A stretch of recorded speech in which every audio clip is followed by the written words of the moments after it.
हालिया दिनों दुनिया ने एक तमाशा देखा वेनेजुएला में। जो कुछ अमेरिका ने वेनेजुएला के साथ किया, पल भर में वेनेजुएला पर अमेरिका की तरफ से अटैक किया गया और अमेरिका के वेनेजुएला के सदर को गिरफ्तार करके अमेरिका लाया गया। लेकिन ईरान वेनेजुएला नहीं है। ये अमेरिका को दरअसल समझना होगा कि वेनेजुएला जैसी कार्रवाई ईरान में मुमकिन नहीं है। आखिर ऐसा क्यों है, इसे भी हम समझने की कोशिश करेंगे, क्योंकि अमेरिकी दबाव, फौजी ऑप्शंस और जमीनी हकायक ये तमाम चीजें बताती हैं कि जिस तरह से वेनेजुएला में अमेरिका ने अचानक हमला किया, वहां पर चंद घंटों की कार्रवाई में वहां के जो प्रेसिडेंट थे, सदर थे, उन्हें गिरफ्तार करके अमेरिका लाया गया। लेकिन ईरान में इस तरह की कार्रवाई मुमकिन नहीं है। अमेरिका की खारजा पॉलिसी में एक अरसे से यह तस्वुर मौजूद रहा है कि सख्त माशी पाबंदियां, महदूद फौजी हमले या किसी एक ताकतवर शख्सियत को हटाना किसी रियासत को घुटने टेकने पर मजबूर कर सकता है। वेनेजुएला में निकोलस मादुरो के खिलाफ भी यही मॉडल आजमाया गया। लेकिन ईरान के मामले में यही सोच दोहराना न सिर्फ सादा लौही है, बल्कि खतरनाक गलतफहमी भी है। यानी जो कुछ वेनेजुएला के साथ अमेरिका ने किया, वो ईरान के साथ नहीं हो सकता है, और इसकी बहुत सी वजूहात भी हैं। दरअसल अमेरिकी और इजरायली हमले, सख्त तरीन पाबंदियों और सिफारती तन्हाई के बावजूद ईरान आज भी अपनी जगह कायम है। ईरान आज भी एक तरह से अंदर से टूटा नहीं है, बल्कि मजबूत है। इसकी बुनियादी वजह यह है कि ईरान महज एक हुकूमत नहीं, बल्कि एक गहरी जड़ों वाला नजरियाती, अस्करी और इदारा जाती निज़ाम है। ये पूरा एक सिस्टम है, और ये सिर्फ एक मुल्क का निज़ाम नहीं है, बल्कि ये उससे भी बढ़कर एक तरह से है। एक जज्बाती पूरा ये मामला है जो ईरान के अंदर चल रहा है।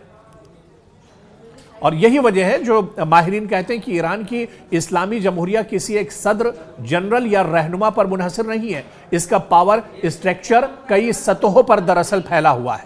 सुप्रीम लीडर, पासदाराने इनकलाब, मजहबी इदारे, सिक्योरिटी और इंटेलिजेंस नेटवर्क, और एक ऐसा सियासी बयानिया जो बैरूनी दबाव को कौमी मज़ाहमत में बदल देता है।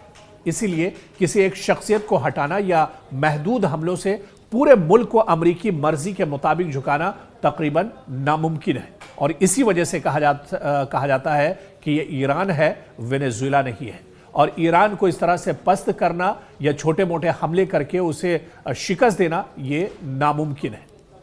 दरअसल ट्रंप के सामने सिर्फ यही तमाम चीजें नहीं, बल्कि ट्रंप के सामने 1980 का भी जो मंजरनामा है, वो ट्रंप के सामने है। और दिलचस्प बात यह है कि डोनाल्ड ट्रंप ने हालिया बयानात में खुद 1980 के उस वाक़ये का हवाला दिया है, जब जिमी कार्टर की इंतजामिया ईरान में अमरीकी सिफारतखाने के जो फंसे हुए लोग थे, उनको छुड़ाने में नाकाम रही थी। यह हवाला महज तारीखी याद दहानी नहीं, बल्कि एक अंदरूनी एतराफ़ भी है कि ईरान में ज़मीनी कार्रवाई किस कदर ख़तरनाक हो सकती है, या ज़मीनी कार्रवाई एक तरह से मुमकिन नहीं है। ज़मीनी हालात और ज़्यादा ईरान में पेचीदा हैं, और ज़मीनी लड़ाई इतनी आसान ईरान के अंदर नहीं है।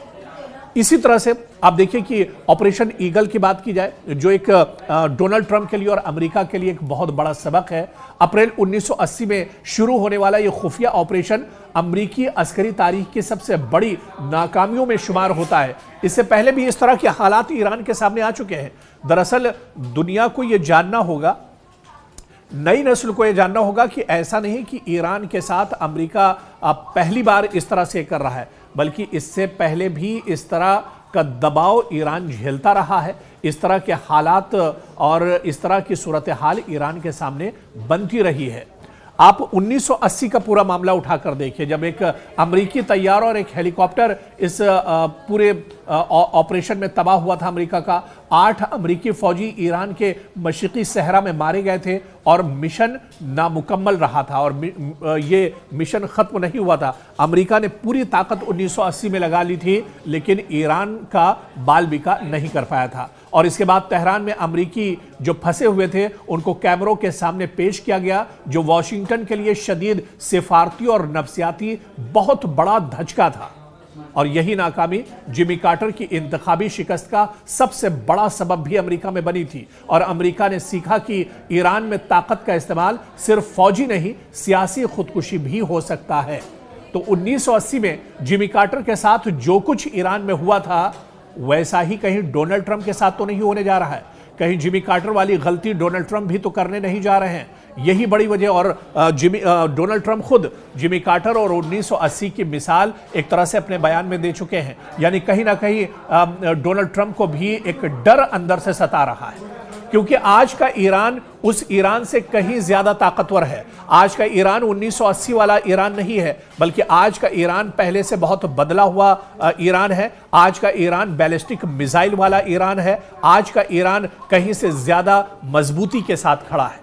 और इलाकाई इत्तेहादी जो नेटवर्क है, चाहे हिजबुल्लाह की बात करें, हुसी की बात करें, मिलिशियाज की बात करें, मिसाइल और ड्रोन सलाहियत की बात करें, और इसी तरह से अवामी सतह पर गैर मुल्की जारिहत के खिलाफ फौरी यकजहती, ये सब अवामिल किसी भी बराह रास्त अमरीकी या इजरायली मुदाखलत को गैर मामूली हद तक एक तरह से बहुत मजबूत बना देते हैं। तो अमेरिका और ईरान को कमजोर जरूर कर सकता है, उलझा सकता है, नुकसान पहुंचा सकता है, मगर इस पर मुकम्मल कंट्रोल नहीं कर सकता है। वेनेजुएला का मॉडल ईरान पर लागू करना तारीखी तौर पर दुरुस्त है और ना ही जमीनी हकायक से हमाहंग। इसीलिए वाशिंगटन में बार बार सख्त बयानात के बावजूद फैसला कुन जमीनी कार्रवाई से गुरेज किया जाता है। ईरान एक ऐसा मैदान है जहां गलत कदम सिर्फ एक मुल्क नहीं, पूरे खित्ते को आग में भी झोंक सकता है।